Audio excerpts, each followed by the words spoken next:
After visiting our church for several weeks, someone once said to me something to the effect of, "We've never been to a church that takes God's word so seriously." Sometimes when a pastor hears that, it might be meant positively, and sometimes not so much. This person meant it positively, but sometimes it means that things are too traditional and stuffy. Loosen up a bit, have a little fun, enjoy the entertaining worship music. After all, God knows our hearts. Well, that's the problem. The prophet Isaiah once got a glimpse of God's holiness in Isaiah chapter 6, and he immediately cried out, "Woe is me, I am undone." Moses asked to see God's glory in Exodus chapter 33, and in part of God's reply, he said, "You cannot see my face, for man shall not see me and live."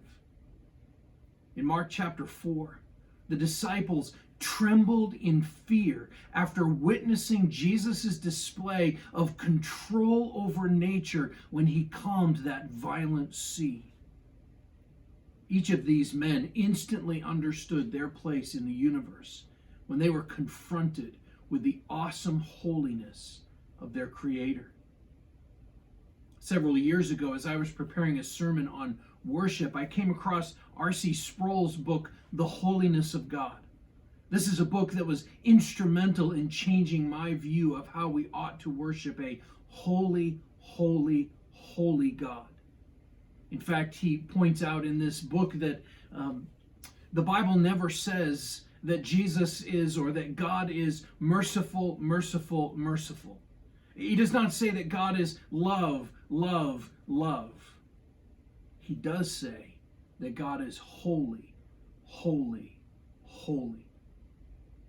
Sproul also points out that it is difficult for many people to find worship a thrilling and moving experience.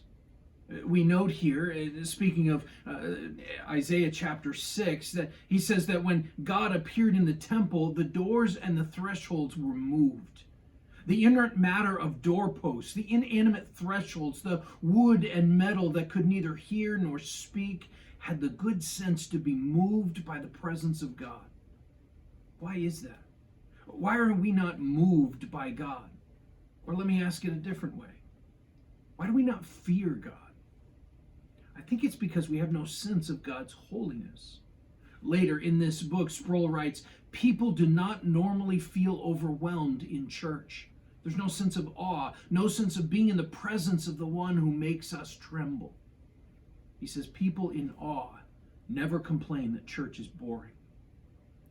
This book was helpful to me personally to really get a sense of the holiness of God. It's a pretty easy read. It's around 200 pages. The font is pretty good size, and it's just a good, easy book to read. I heartily recommend this book to anyone who wants to get a sense of who this God is that we worship. A God who is holy, holy, holy. It's The Holiness of God by R.C. Sproul.